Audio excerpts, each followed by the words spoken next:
Hi, how's it going, YouTube? I'm so thankful. Andres Baena is an actual old good friend of mine. He actually noticed I used to wear like Final Fantasy rings and stuff. It was like tedious, right? I'm like little details, right? But long story short, known for a long time. He's owner of Baena Law Firm. Yep. So the owner of Baena Law Firm, he's a real estate broker. I can say that, or just attorney. So you also Both, yeah, broker and attorney. So he does everything from real estate start to finish. And unlike an agent, he actually understands contracts because he can legally do so. Is that the understanding? Yep. All right. So, Andres, glad to have you here. We'll start you with a hard question. Why do people get screwed if they don't have the right real estate attorney? Sure. Or And one, thank you for one having period. me. No, I appreciate it. Yeah. So, why do people get screwed without having the right attorney? A lot of attorneys, and just so you know, when you go to law school, right, and you get your degree as an attorney, you can really practice anything. So, it's important that you get someone who specializes in real estate contracts and real estate transactions, just because what will happen is that sometimes attorneys who don't normally practice real estate, they kind of get caught up in how things normally run. I'll give you an example. So a lot of the times the negotiation starts with the seller attorney sending out the contract, and the buyer attorney receives it. They negotiate it, they go back and forth, and then once you have an agreed upon contract, you get the signing.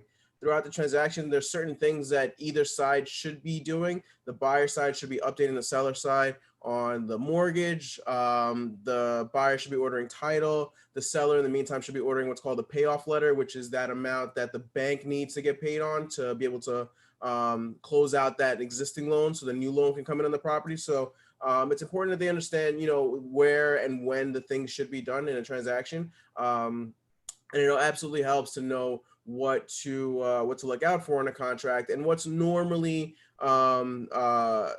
put into a contract as far as what to expect at closing or what to expect with the transaction. Some attorneys, if they don't practice real estate, they'll go really hard on arguing this one little thing that's super obscure that nobody really talks about in contracts, and it could be a deal breaker for a lot of transactions. So it's just good knowing and having someone who has the experience to run a transaction the way it normally works with everyone else. So Okay. So you also had the interesting element to you is that you actually worked in real estate before you went to law school. Is yep, that and correct? that's where I met you. Yeah.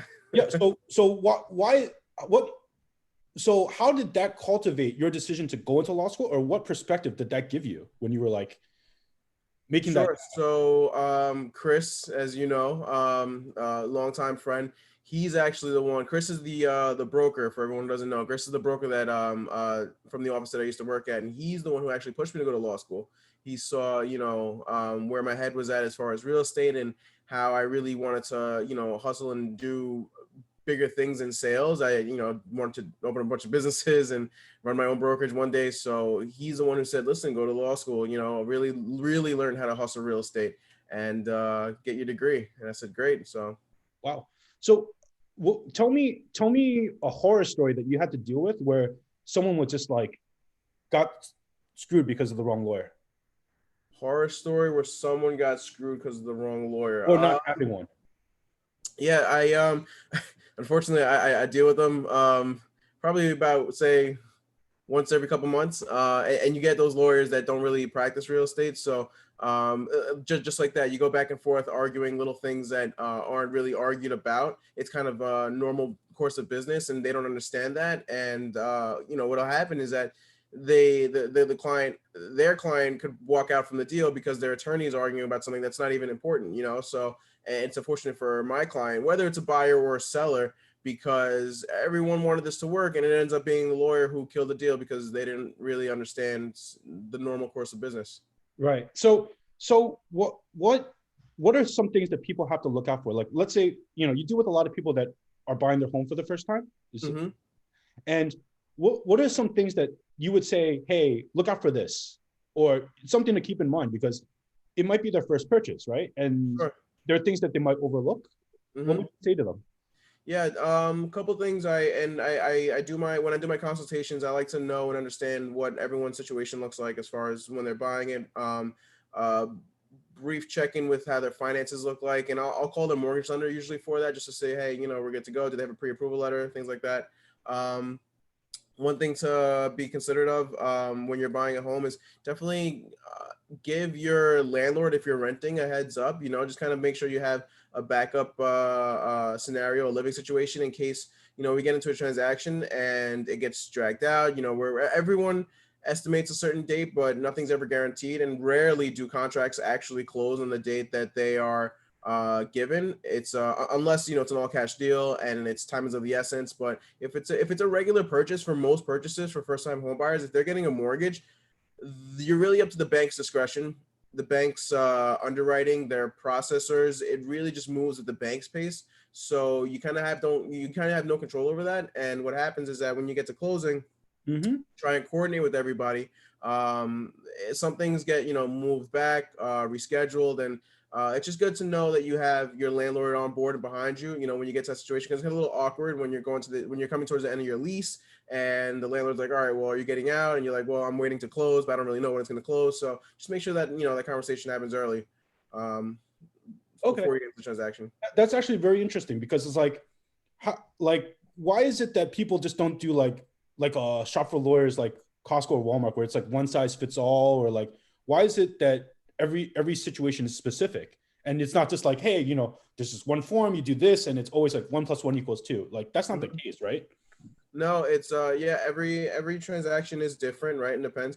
I'll tell you, for the most part, a regular buy and sell, for not, I'd say about 80% of transactions out there, they are pretty similar. Usually there aren't things affecting a property, things like violations, open permits, right? But then there are those cases where those things do happen, and it's just something that you need to just have a lawyer who understands it and knows how to attack it. So That's actually very interesting because lawyers, you get paid by the hour. Is that how correct? So normally, and really the lawyers who get paid by the hour, those are the ones who are going to court. They're litigating. Okay. I'm sure you've seen the commercials. Personal injury attorneys, All what they right. do, they charge you the contingency, right? A third of whatever they Yeah. win.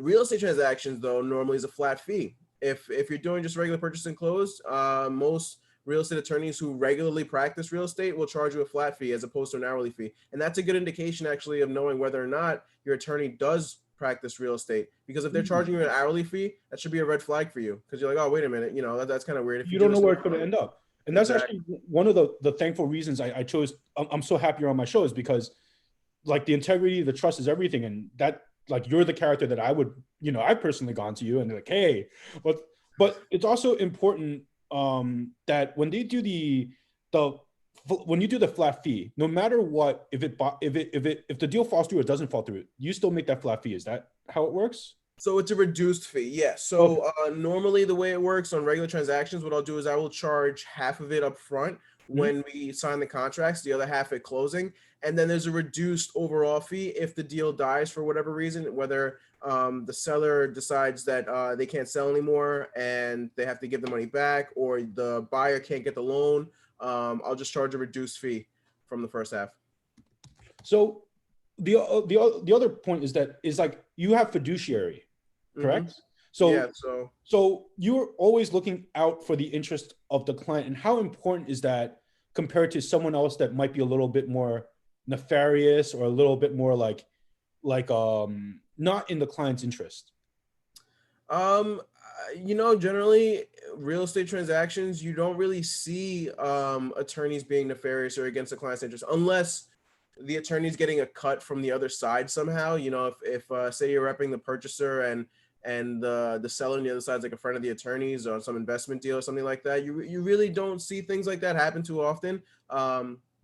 And normally when you're coming into a transaction, for myself anyway, I get a lot of my business from real estate agents. So uh, the deal's already been set up, and I'm just kind of there to make sure that it's going to go smoothly, right? So I don't Hmm. really have any vested interest in the transaction at all, right? On the buy side or sell side, the agents, right? I don't work with anybody that does, that asks for kickbacks or anything like that. So I really am an independent party coming in to protect the client's interest, to make sure that this deal is the deal that they want, and I'm Hmm. here to make sure that it's going to go smooth based on the contract. So let's say someone feels pressure later on, and maybe initially they're all rosy eyed when they look at a house. This is my dream house, but Hmm. later on, they might discover something about it that's not right, like the boiler doesn't work, or there's a violation, or maybe the property is on someone else's property, and the other person's like, why is your fence in my yard? Does that happen a lot? And like, how do you help in that situation? Sure, these are fantastic questions. By the way, I wasn't expecting this today. No, this is really good. So it happens. It happens pretty often, actually. And everything is case by case, right? And that just Okay. comes with experience and understanding and learning how to attack those different situations, right? So, Right. one of the things that the buyer's attorney normally does is they order what's called a title report, and the title report that makes sure that on the property nothing else is affecting it. There's no other parties that might have an interest on that property. So whether that is the city or municipality with a violation or a lien. It could be a bank, right, with another mortgage attached to the property, right? It could be just somebody else in a lawsuit saying, no, this property is mine. It's supposed to be mine, right? So it's very case by case as to each and every property. So when the buyer's attorney comes in and they order that title report, it's really a collaborative effort. When you're going into a deal, the buyer's attorney and the seller's attorney will look at the title report together and go, all right, well, this, and this is affecting the property. Let's take care of it now. So that when we get to closing, it's all clear, good to go. So, That's actually interesting because it's like buyer and seller, and you represent both, and so you typically represent buyers and sellers. How important is it that your do attorneys normally, do they clash it with each other, or is it just business typically? Like you look at it objectively as sure. professionals? Yeah. So just looking at the bigger picture of law as a profession, typically it is a adversarial climate, right? When you're going in a courtroom, you have two lawyers arguing to make their point, right, for whatever it is that they're trying to get across. Not in real estate, not transactional. We're actually, we're trying to work together because our interests are aligned usually with the parties to make sure that this deal goes through, right? We're both Right. when you win a real estate deal, right? It's two people kind of agreeing to come in the middle to work together, as opposed to one side taking over the other side. That's actually very interesting because it seems to be a lot more collaborative environment. Hmm. So we're covering buyers and what they have to look out for. What about the seller? Like, let's say, hey, I want to sell my property, and someone wants to buy it from me. How do I not get screwed as a seller?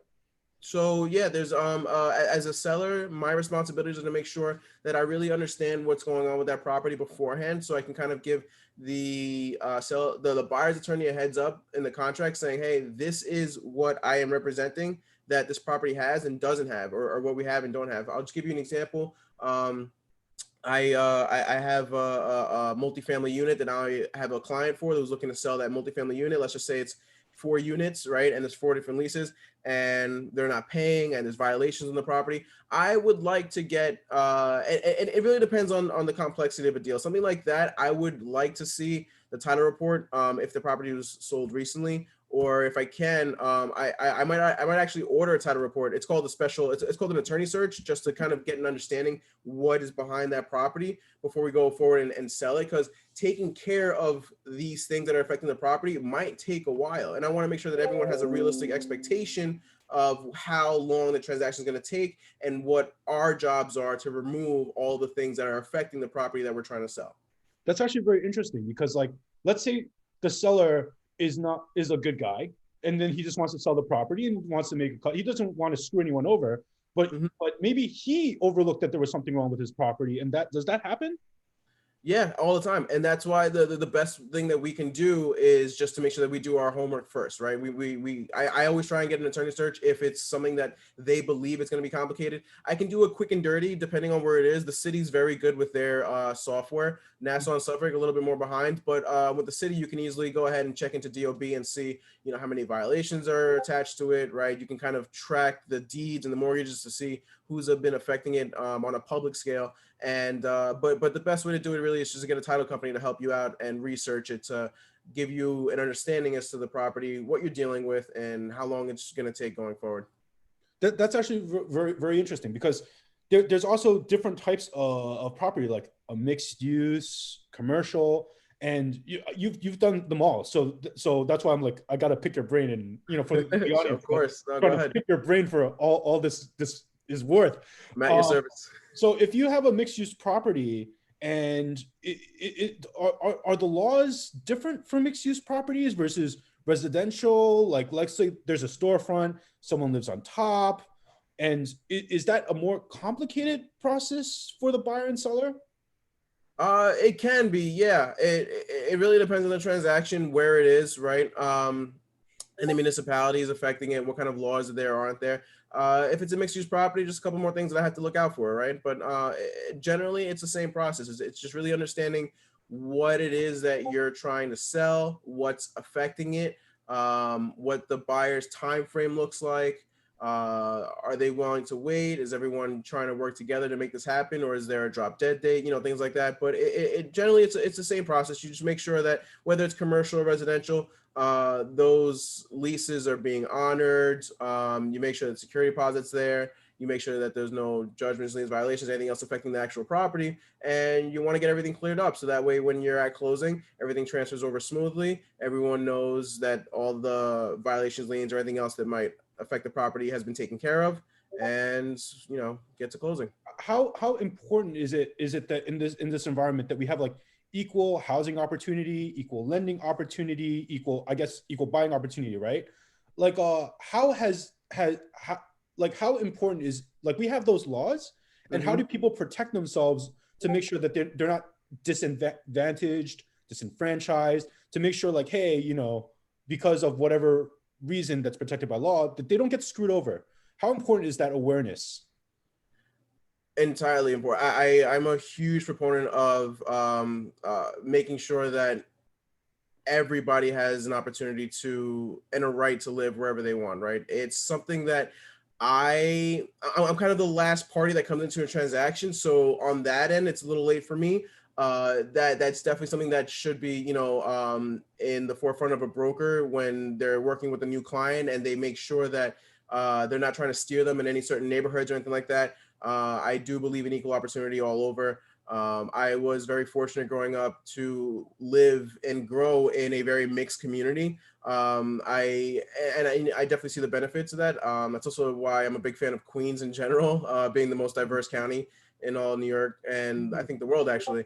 I Just think because that's I know, yeah, there's just so many different um, mindsets or so many different perspectives that can help you grow as a person and become more understanding as to how the world works, and ultimately to make you a better person and to help influence society to make it better also. So that's 100%. actually very cool, and we're all like, this is a melting pot of the world, and we consider it that way. How So what are things that when sellers uh are trying to sell a property, that they have to be aware of, so that their clients, maybe they want to sell to anybody, and Sure. they don't care, because it's just, it's a business transaction. But how do they make sure that the people that they're working with, like the people that are representing them from real estate, mortgages, are not discriminating against anyone or doing something shady? What are some red flags for them to look after? If so, the question is, how can the seller make sure that their broker isn't turning away certain people? Is that Correct. kind of what you're Correct. trying to get Correct. at? Correct. Yeah.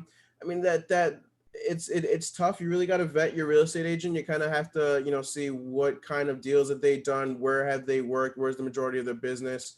Um, and that's a great question actually, because I feel like most sellers they wouldn't put in that kind of effort into Mhm. really wanting to understand either, and that's something that should be thought about more for sure.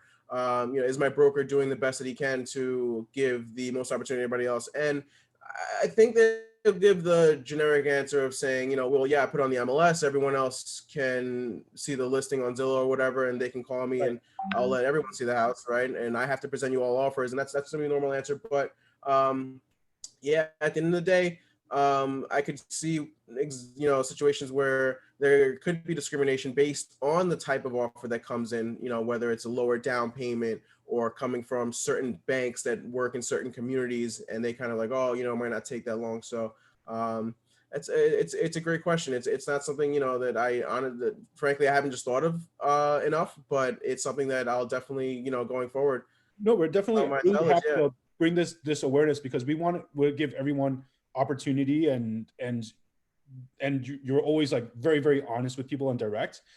So when people are buying a property, any property, or let's say what are the like the top three things they need to know that they have to have ready?